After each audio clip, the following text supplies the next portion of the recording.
Babukeli nanibalele bakhona emakhaya, sekuphinde futhi kwaphuma enye insebenzo kaMthandazo uDlamini.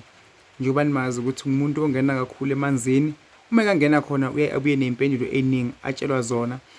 Usekhande-ke enye insebenzo, enye into esingazi singayibiza ukuthi siyithini, indizamshini, into kanjani, isigezo, mavula kuvaliwe, angazi singabiza sithi yini.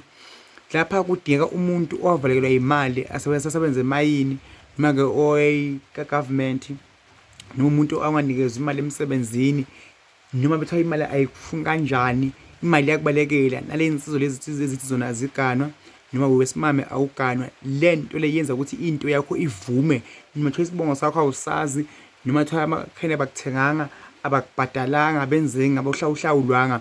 Le nsebenzo kaMthandazo Dlamini yenza ukuthi yonke into yakho yenza kuyiphumelele kakhulu. Sisebenza ngemali, uyagembula, ushayela ema-truck, ukahulumende, uyayisebenza ngamathenda.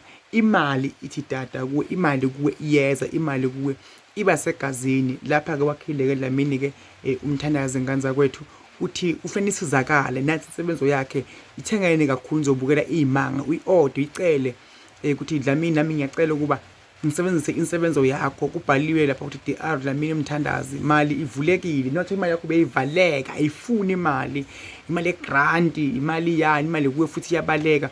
Lapha uyageza, ufuthe nje, ugeze, ukhulume noma kanjani, noma kuthiwa imali ayifuni ukuza kuwe, noma kuthiwa imali kuwe ayihlali, noma kuthiwa kuwe imali ayizi, ayikuthandi imali. Lapha imali, kusetshenziswa ngemali lapha kulena nsebenzo kaMthandazi-ke uDlamini. Insebenzo yakhe-ke lena udokotela wami-ke uDlamini lena iyatholakala lena Nganza kwethu, noma be ukuphi, uyayeza uyilande lapha ekhaya, noma ucele ukuthi uposelwe. Insebenzo kaDlamini ithi-ke 500 rand le bhodlela lilodwa leli, liyafutha, liyageza, liyakhulunyiswa.